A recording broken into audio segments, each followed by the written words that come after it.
Fletcher, Chief Growth Officer at Cypress North. We're a digital agency in Buffalo, New York, and you're listening to the Agency Scoop. Each episode, I'll tackle a specific topic from an agency point of view. We're going to talk about what's helping us grow, challenges that we face, how we're working with our clients, and even things that bring us joy.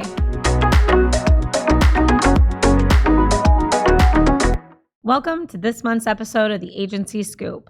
So today I want to talk a little bit about some pricing things. You all know that I love to talk about pricing. That's part of what I do here is price out with our clients. And there's a couple different ways that we price things traditionally. So most of our clients on the marketing side are on retainer basis. So we work with them on a monthly basis. We charge them the same amount every month. There's other clients across the agency that we work with on a one-time project fee. So something like a website or a big creative project, we just price it out as a project. And I think that's pretty traditional how a lot of agencies price things. So nothing earth-shattering here. One of the things that we were talking about as we're launching our new data and analytics department, which you heard about on last month's episode of the Agency Scoop with Sarah Burke, we were talking about how can we get our clients to know about this department? How can we get people to try it? How can we get new clients and really grow this department and show people what we're made of? So one of the things that we came up with was trying some hourly blocks of pricing. There's a lot of people out there that maybe don't know what they need from a data and analytics department. Maybe they can't really articulate what a full scope of work would be. Or they have some skills, but they need help troubleshooting. And we thought, why not? We'll just charge by the hour and have people try it out. So actually, our first client that did this is another agency. And typically another agency wouldn't come to us for our services with everything else we provide, but they knew that we were launching this new department and said, hey, I need help with a data studio report. Can you help me blend these data sources? So we said, sure, let's do it. So I think that we can help a lot more people this way. And most of our clients come from referrals anyways. So if we do a great job with this, they'll introduce us to others, or they'll think of other things that we can do in the realm of data and analytics, and we'll go from there. So we're going to start in March putting on our website a form where people can apply for hours to work with Sarah and her team and pay by the hour in that way and get some consultation, get some troubleshooting, and then we'll see if it leads to larger projects. I'd be really interested to hear if any of our listeners have tried this tactic before or if they use it for other services and how it's gone, how you manage it. And I'd love to hear the feedback. And as always, this is a test like everything, so we'll report back with our findings as well. So today, to get to our main Q&A, I have an exciting interview with Charlie Fashana, who's the Director of Marketing for AAA of Western and Central New York. He is a friend of mine that I've known for a long time. He came from a business banking background where he worked on the client side for many years, switched over to the dark side with us, worked in a couple different agencies, and now he's back on the client side. So Charlie and I talk a lot about how agencies and clients can work together, his opinions from seeing both sides of the table, and also some advice for agencies when they're pitching a client or working with a client, working with multiple agencies, and advice for clients when they're looking for the right agency. So I really enjoyed this conversation. We had a ton of fun, so I hope you all enjoy it as well. So Charlie, thank you so much for coming on the Agency Scoop today. I'm excited to have you as my guest. Thank you for having me. I'm excited to be your guest.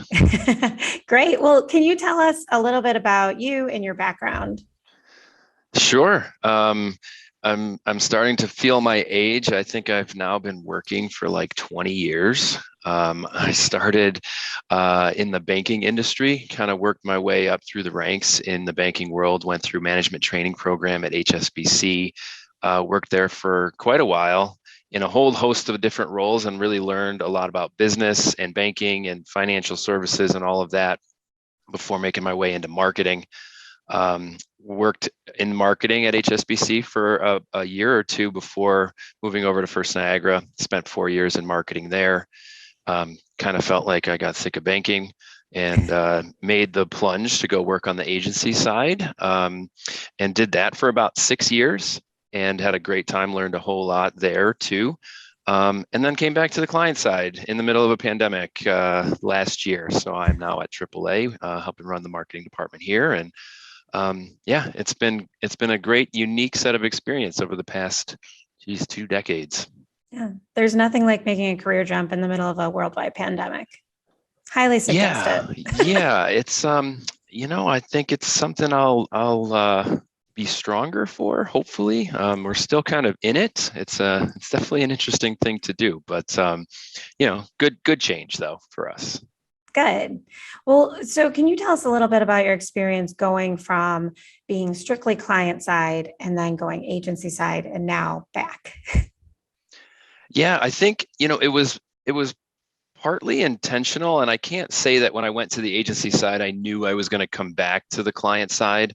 Um, I think I did it with the intention of really learning and understanding both sides. So when I came to the agency side, I felt like I was uniquely positioned, even within the agency, but as a partner to clients, to really understand, their world and what their challenges were, and having been in their seat, I think it helped them kind of connect with me, and helped me help the agency kind of position the work in a way that I thought would really help. So I think it was a really valuable piece, to do that from the agency side. And now being back on the client side, I know all the tricks, and I know what the agencies are going to say, and I know how much it should cost, and I know when they're lying, and I know when they're, faking it, and all of that. So, it's definitely another interesting perspective, but I think I can say, wholeheartedly that the combination of the two experiences really kind of got me to where I am today. And I would absolutely recommend someone trying to do the same if they really want to pursue a long career in marketing. Yeah, that's great. Well, you have built a pretty robust in-house team now at AAA. What things do you think are better suited for building your own team versus using an agency? Well, I think understanding your company is really important, and understanding the needs of the organization from a marketing perspective will help you kind of decide how to approach it. Now, we have a pretty big, almost like a little bit of an in-house agency, right? I mean, it's sort of structured in the same way. We've got a sort of a strategy side, and those are kind of like my account managers that serve the organization, and they support lines of business as a strategist and an account manager. And then we've got a creative team that helps with creative concepting and graphic design and copywriting and all of that. And then digital kind of sways between both, as a little bit of a support to both of those sides, and kind of has one foot in each. So, we are really trying to meet the needs of our business much the way an agency would. But I will say we also do work with agencies, because as a big organization, it's really hard to be able to do everything in-house. And I'm a real big proponent of working with people that are really expert in certain areas, and it's hard to say, our team is 8, 9, 10 people. We can't be expert at everything in marketing and everything in the multiple industries that we're in. So we do need to rely on agency partners as well. Yeah. So the main topic today, I'm hoping that you can give some advice for agencies, but on the flip side, also anyone looking to hire an agency, things to look for and not look for, those kinds of things. So what are some things that you especially look for when you're hiring an agency? Yeah. So I think, for me, it comes down to, well, I think first you have to know what you're looking for out of your agency. So, um, if you're looking for someone to just bring a fresh and creative take on your marketing, I think you have a wider net you can cast when looking at agencies, right? And sometimes agencies that have little experience in your space might be the one to provide that really fresh perspective. Mhm. But if you're going, I would say, beyond just new creative, and you really need a partner that's going to help drive your business forward, I look for expertise. And it's either expertise in our industries that we're in or expertise in a particular competency that we can't deliver at a high level internally.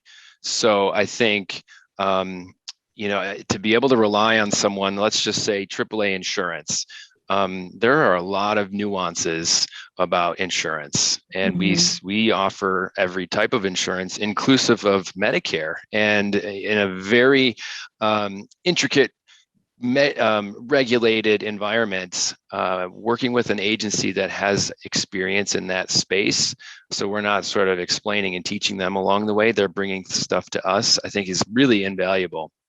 So I do look for someone that has knowledge in our space.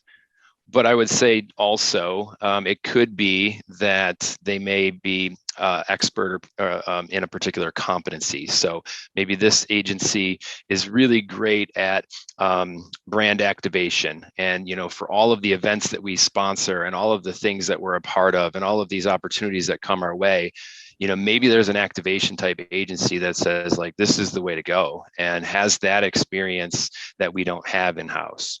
So, I mean, I really kind of can look at it from a couple of different ways, but it really comes down to understanding what you need and how you're going to get the best from whoever you choose to work with. Yeah, there's definitely that gray area of a lot of clients look for someone that has experience in their industry, but yet they don't want you to be working with their competitors or with too many people in their industry. And then there's that fine line of being able to come up with that out of the box idea. And if you're working with 17 insurance companies, it's hard to continue to really be innovative, right? So there is that kind of gray area there that I know I always struggled with on the agency side too. I think from an agency perspective, though, doing your homework on the company can go a long way, because while it may not feel new and innovative to you because you've done it with 6 other clients, it's possible that we've never done it. That is good advice. You have to kind of balance that. Now, I would say I would appreciate if an agency had 6 or 7 clients in a similar space. Now, I wouldn't want them to be our direct competitors, but let's say they were out of market or in a different space, while it maybe is the same industry. I would appreciate that knowledge and experience that they have, but also would look to say, well, what's worked with them? What hasn't worked? We've never tried that. Let's try it. I think those all are important things to consider, and maybe, you don't want to rest on your laurels in that respect, but I think there could be some value to, resurfacing ideas and demonstrating that you can improve upon what you did and what you learned, and make it better for the next client. That's great. So do you prefer working with multiple agencies or just one? If you have multiple agencies, how would they work best together with you and your team? Yeah, so that's an interesting question. And it's one that I'm still really continuing to evaluate. We do work with a couple of different agencies right now. Actually, I think we've got 2 definitively kind of under contract with us, and we're looking at potentially another one. I'm okay with it if the scope is narrow and it's very clear what their role is, and if we know they can help us for this, that's great. But when we get into trying to have a broad scope with multiple agencies, I think it does pose some challenges on how they integrate with one another. And if, let's say, the agencies didn't do all of the things that were needed, how do we get it done? And how do we do it without placing additional burden on us internally to kind of be the coordinator between the different shops?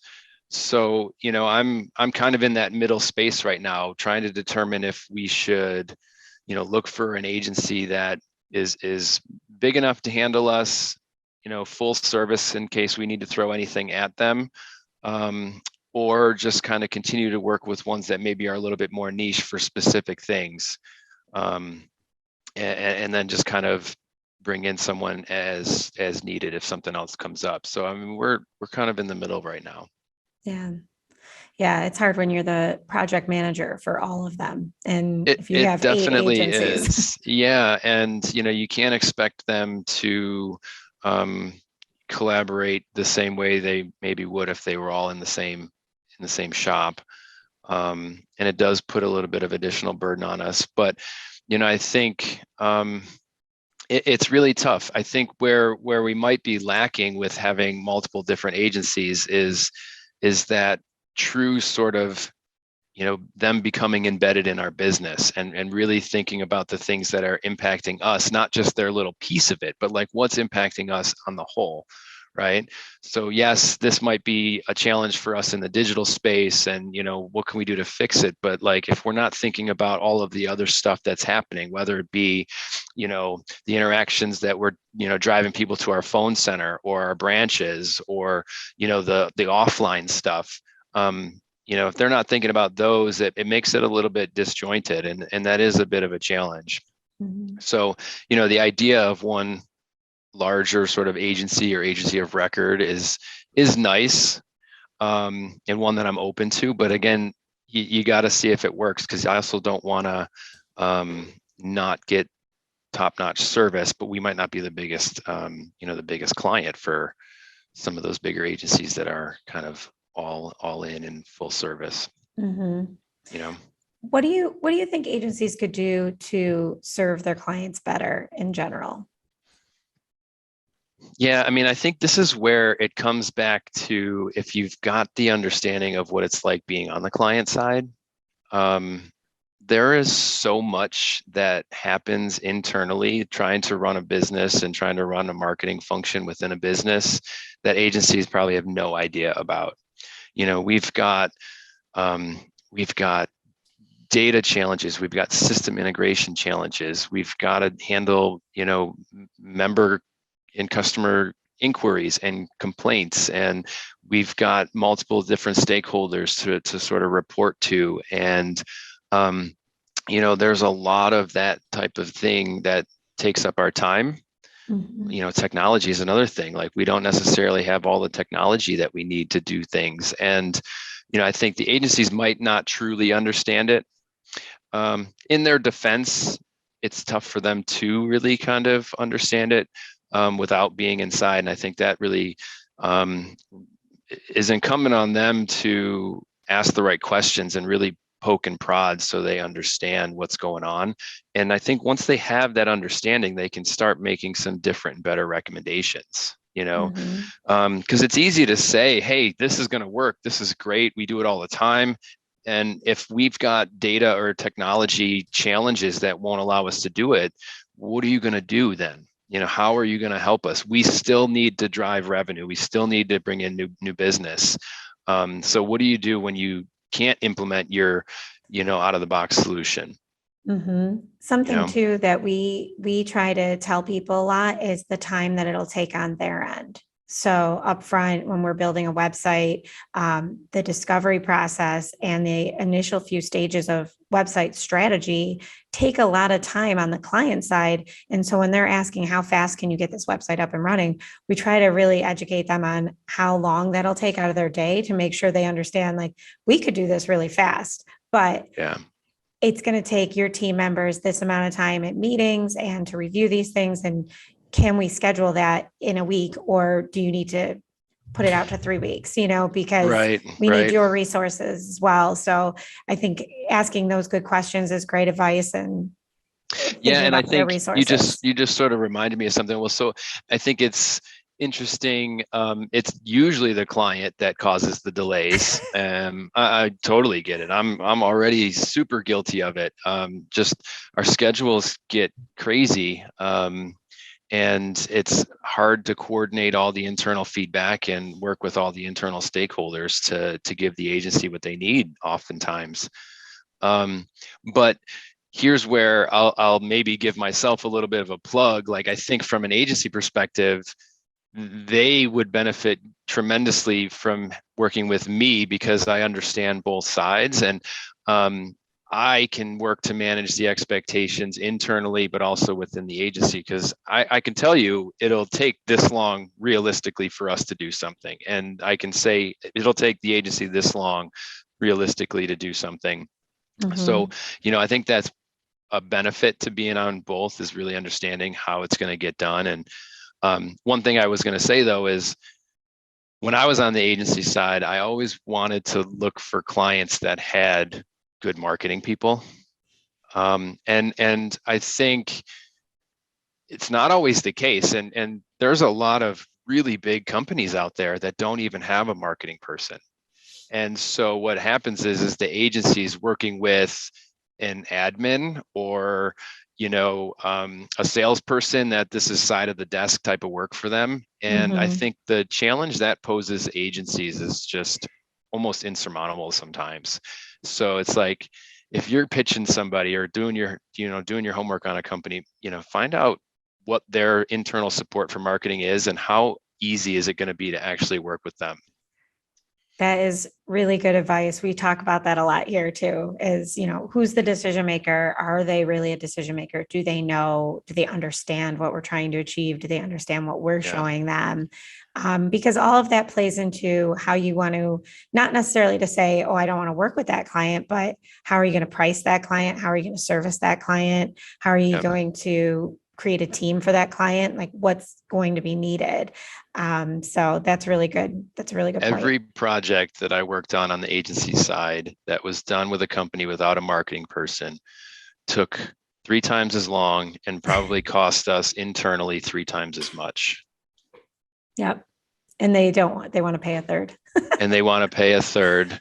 Yeah. So, that lack of understanding on the client side is really, really troubling for an agency. Yeah. So I would just turn around and run and do your best to say, oh, that's a great company, but you know what? They're not good for us because of that or something else. That's a Yeah. hard thing to do for an agency, but um, just take a little solace in knowing it won't be 3 times over budget and pushing into the next calendar year and all of that. Exactly. So that leads into my next question about RFPs. So do you, in your current role, I know in your old roles, you've definitely worked with RFPs in the past. Do you currently put out RFPs or do you tend to work with people that you know? As you said you're growing up in this field. I think we are the same age. So I'll say that we're super young Yeah. and Yeah. we've only been in marketing a couple of years, but do you bring in all the people that you've met along your journey and say, I know this company does a great job here, so I'm just going to hire them to do this? Or do you really do RFP processes for everything? Yeah. So I don't want to speak out of both sides of my mouth in my response here. I will say first, I hate RFPs. I hate them, I think, on both sides. I don't want to write them. And as an agency person, I didn't want to respond to them. Now, I'll say sometimes it's out of your control, right? Like AAA, we're a large company. We're governed by a board. We've got certain responsibilities. We're also a not-for-profit. So there are some instances where, it just might be required that you got to source proposals and do that as good stewards of member dollars, right? But it's not like a hard and fast thing always. So I would say if there isn't sort of like a stiff mandate to do that, I'm probably not going to go the RFP route. I'm going to look to certainly bring in people that I'm familiar with or that I know I can trust as good partners or really have the experience and expertise to do what we need. But I think it's much more fair and will be better for both sides if you go the route of just having conversations around what you need, what your challenges are, being open and transparent about it, and allowing them to really find the way to kind of be the best fit. Mm-hmm.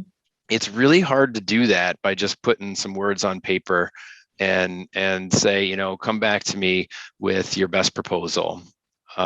So I would try to avoid the RFP process. Now, that doesn't mean I wouldn't require a formal proposal, but I would prefer to give the agencies an opportunity to meet with me, 1 or 2 or even 3 times to really make sure that they're armed with all of the information they need to put the best proposal forward. Mm-hmm. I I like don't that know if approach there's a better. lot of companies out there that would do that. I think the RFP process is probably a little bit easier. Write it up, send it out, and review what you get back. But I don't think that's the best approach, especially if you're trying to identify a long-term partner.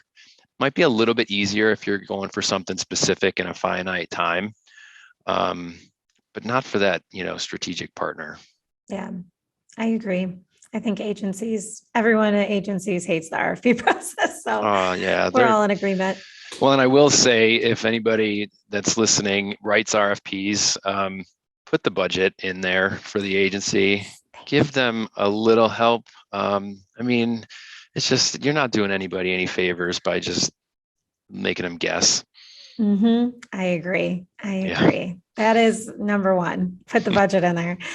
What do you think could give an agency a competitive edge in that process? What have you seen submitted in a proposal that you thought was awesome, or what did they do during the presentation phase of that really gave somebody an edge? Yeah, I mean, that's tough because I don't want to walk along the line of spec work. Um, but it is nice when you see an agency do their homework and have the ability to come forward with some ideas worth considering.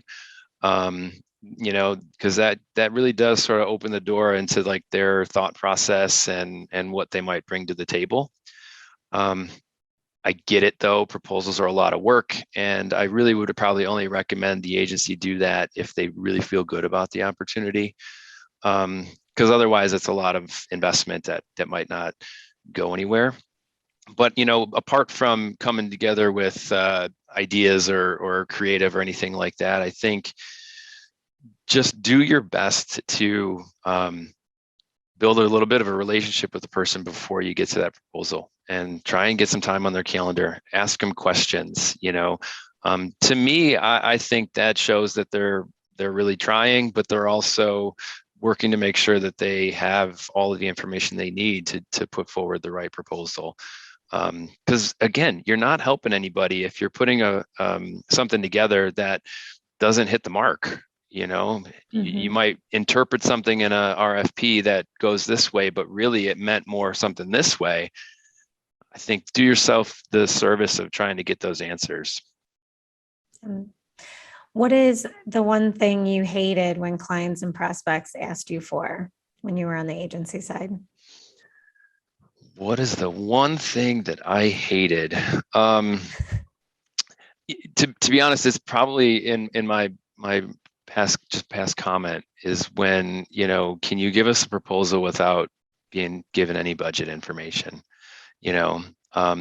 Because and often, like in almost everything we do in marketing, you can do something really down and dirty and cheap, and you can do something that would cost six figures, right? Websites are a great example. You can go on Wix or Squarespace or even WordPress and build a website for a couple grand, but if you're a bigger company and you need something, you can spend 100,000 in a blink of an eye. And if they're not telling you the space that they want to be in, how are you expected to really put forward some thoughtful recommendations? So I get it, agency or clients might not want to commit to $1 because there's probably a trust factor there. If they say my budget's 50, well, the agency is just going to make it be 50,000. So maybe there's some work that needs to be done on really kind of building that trust and being transparent about pricing. And that's probably why clients don't do it, is they don't want to feel like they're getting ripped off. But working to understand at least like the ballpark that you need to be in is important. It was the worst when clients would just complete silence in that respect. So yeah. Well, good. Well, if I ever hear you ask somebody for recommendations without a budget, I'll call you out on it. Fair enough. So on the client side, though, what do you think are some, I know you mentioned earlier, when clients aren't telling the truth, or when agencies aren't telling the truth, or when they're making things up, what are some red flags that clients can look out for when they're choosing an agency? Like what about an agency might be concerning? Yes. Yeah. The things they should think to ask, even that could uncover a red flag that maybe they weren't thinking to ask before. Yeah, I think, as someone who's been on both sides, I think it's the clients really need to understand the type of agency that they're working with, and understand, how big are they, and what are they trying to do? Because one thing that's always, I think, tough for agencies is trying to be all things to the client to try and win that work, but really they can't back it up. They might not be big enough to have, the true expertise in all of those competencies. So, understand like the size and the experience of the agency and whether or not they can back it up. I think also one thing that I've heard, I haven't necessarily experienced this, but one thing that I've heard other companies kind of say is, you go with the bigger agency and you get the the owner or the VPs of the agency in on the proposal and the pitch, but then you get the new hires halfway down the engagement, and you're not getting what you thought you might get at that stage. So I think, agencies need to be kind of honest about who's going to be working on the account and what that looks like. I get it. And I think a lot of companies or marketing people will understand if it's a big relationship, it might come with the need to staff the account.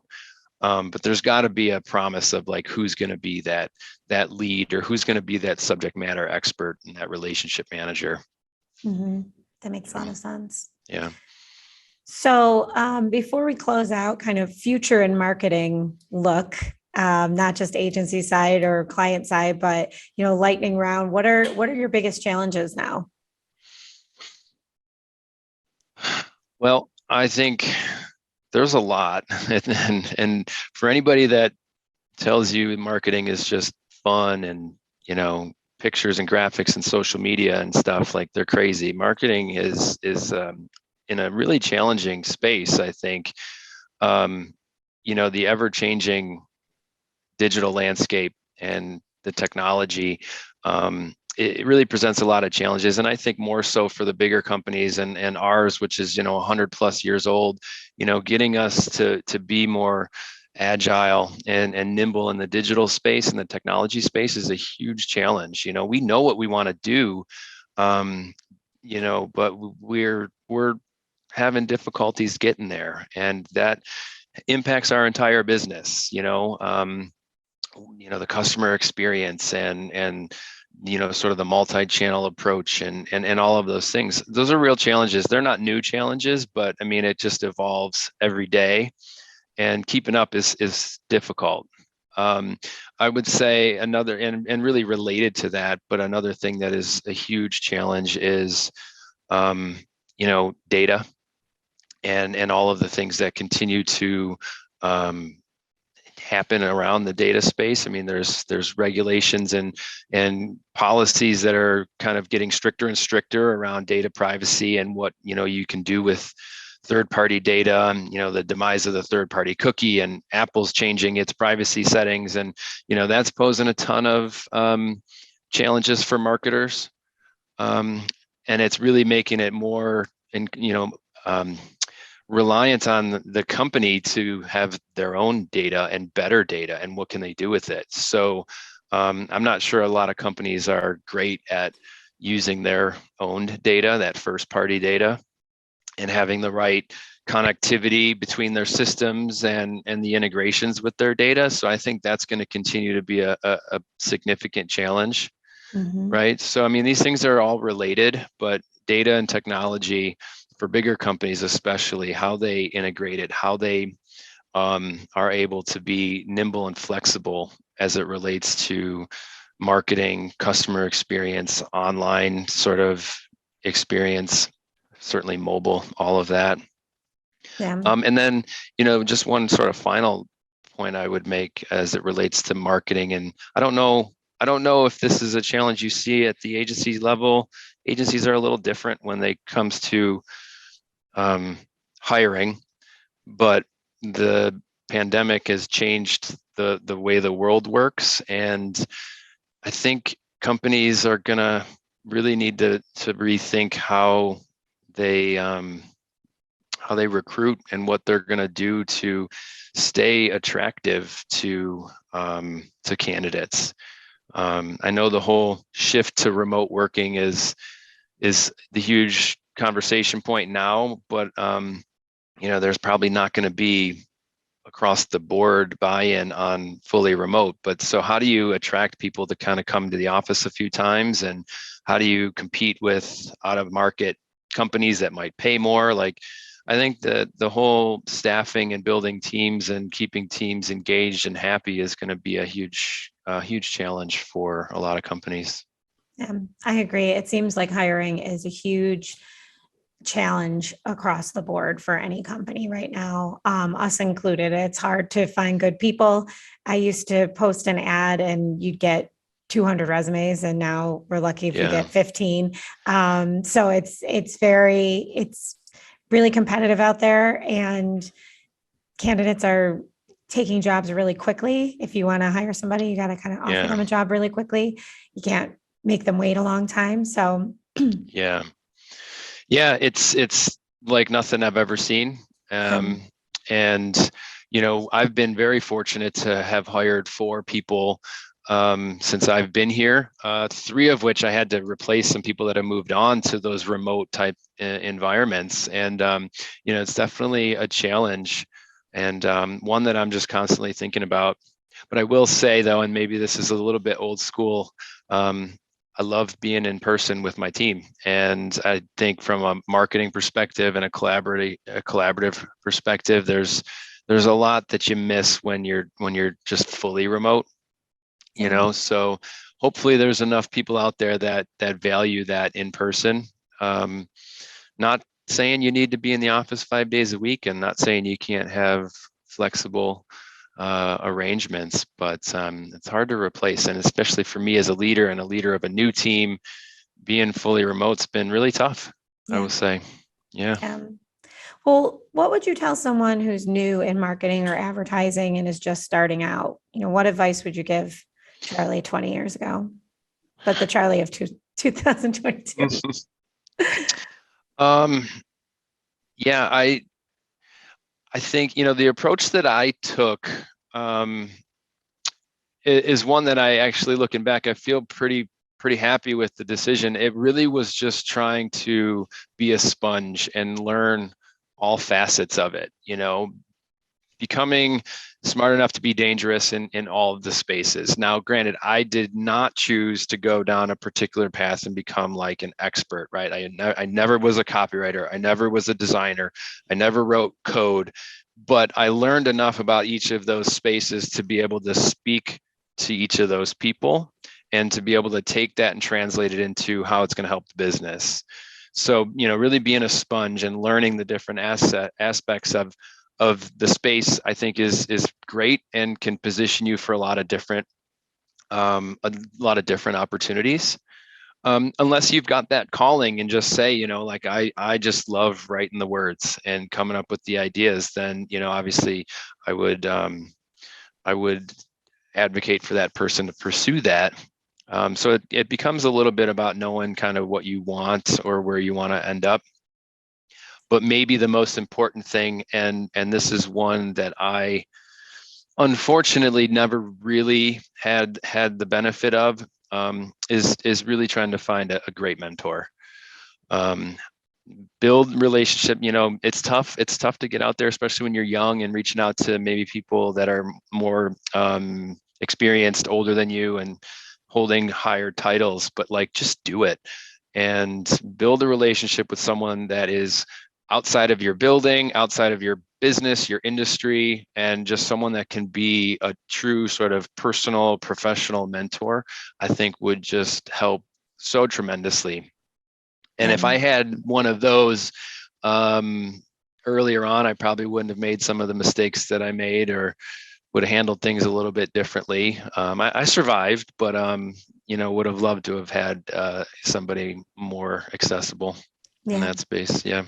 Yeah. It's good to use your network and for whichever, for mentoring, for getting connections for a job, for anything. So I think Yeah. I always tell people to just network. Yeah. Oh, I agree. And I still try to be a pretty hardcore networker. And I mean, switching companies and working on the agency side, you're just kind of forced to make a lot of connections, which is great. But I mean, do the things that put you in different places and outside of your four walls and meeting different people. But I would say though, as you're doing that, look for the qualities in certain people that say, hey, this person is maybe a little bit more what I want to be, or what I aspire to be, or I really value their perspectives, and try and get them to more formally take on that mentorship role. Well, this was all really great advice, Charlie. Thank you so much and giving us your perspective from along your career journey. And I think that this is really helpful for both agencies and client side companies alike. So where can our listeners find you if they want more of this type of content? Do you tweet? Do you LinkedIn? I do. Oh, the Twitter. Yes. Twitter's been a little quiet for me. Now that the Bills are out of it, I usually reserve Twitter for celebrations and misery around football.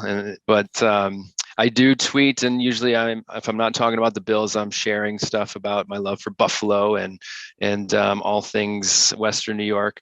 But definitely you can find me on LinkedIn. I'm very active on LinkedIn, continuing to connect with people, sharing best practices and industry tips and tricks and so on. So please do reach out to me there. Definitely take a look at AAA. We've got a lot of fun stuff going on our social channels now. If you want to take a peek, give us a follow, or if you're looking for a gig, AAA.com. Take a look. We've got lots of jobs open here. Great plug. Well, thank you so much, Charlie. I appreciate it. Thank you for having me on. This was great. Thanks for joining us for this episode of the Agency Scoop. If you liked what you heard, you can subscribe so you don't miss a show. You can also find us on the Cypress North YouTube channel or follow the Agency Scoop on Twitter and LinkedIn. I'd love to hear your ideas for future topics. See you next time on the Agency Scoop.